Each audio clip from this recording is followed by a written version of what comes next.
శ్రీ సత్యసాయి జిల్లా ధర్మవరం నియోజకవర్గంలో ఉద్రిక్తత నెలకొంది. బీజేపీ నేత వరదాపురం సూరి వర్గీయులు అత్యుత్సాహం ప్రదర్శించారు. పెనుగొండని టీడీపీ కార్యాలయం వద్ద జై సూరి అంటూ నినాదాలు చేయగా టీడీపీ నాయకులు అడ్డుకున్నారు. దీంతో ఇరు వర్గాల మధ్య వాగ్వాదం జరిగింది.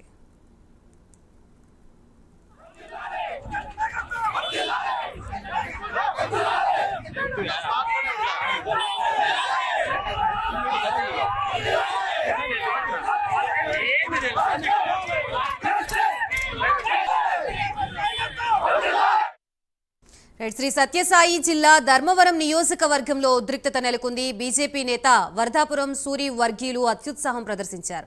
పెనుగొండని టీడీపీ కార్యాలయం వద్ద జై సూరి అంటూ నినాదాలు చేయగా టీడీపీ నాయకులు అడ్డుకున్నారు.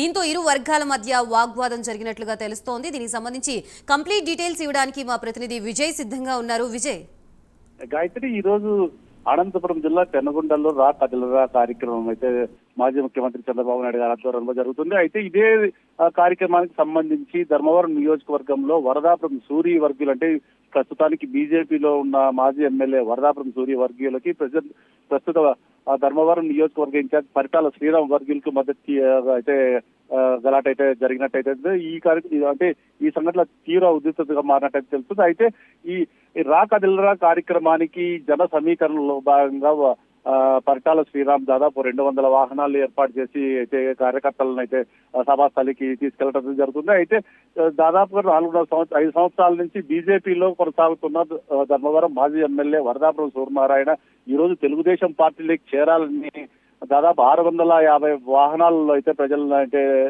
కార్యకర్తలను తరలించడం జరుగుతుంది. అయితే ఇది ఓర్వలేక కొంతమంది వరదాపురం సూర్యవర్గీయుల వాహనాలను అయితే ధ్వంసం చేసినట్లయితే తెలుస్తుంది. అయితే ముఖ్యంగా ఈ దాడిలో దాదాపుగా పరిటాల శ్రీరామ్ వర్గానికి చెందిన 10 వాహనాలు, దాదాపు వరదాపురం సూర్య వర్గానికి చెందిన 15 వాహనాలు అయితే ధ్వంసమైనట్టు అయితే తెలుస్తుంది. అయితే ఈ సంఘటనతో ఒక్కసారిగా జిల్లాలో తీవ్ర ఉద్రిక్త పరిస్థితులు అయితే నెలకొన్నాయి. అంటే మరి కొద్ది గంటల్లోనే రా కదలరా కార్యక్రమానికి చంద్రబాబు నాయుడు చేస్తున్న తరుణంలో ఇలాంటి ఘటన చోటు చేసుకోవడం టీడీపీ వర్గీయుల్లో అయితే కొంచెం ఆందోళన కలిగిస్తుంది. దాదాపుగా 1 సంవత్సరం నుంచి ధర్మవరం నియోజకవర్గంలో వరదాపురం సూర్య వర్సెస్ పరిటాల శ్రీరామ్ గా నడుస్తోంది. అయితే వీళ్ళలో టికెట్ కోసం ఇద్దరు ప్రయత్నాలు చేస్తున్నారు. అయితే టికెట్ ఎవరికి దక్కుతుంది అనేది పక్కన పెట్టి ఈ రోజు జరిగిన సంఘటన అయితే తెలుగుదేశం పార్టీ కార్యకర్తలలో కొంచెం అసహనానికి అయితే గురి చేసింది. గాయత్రి,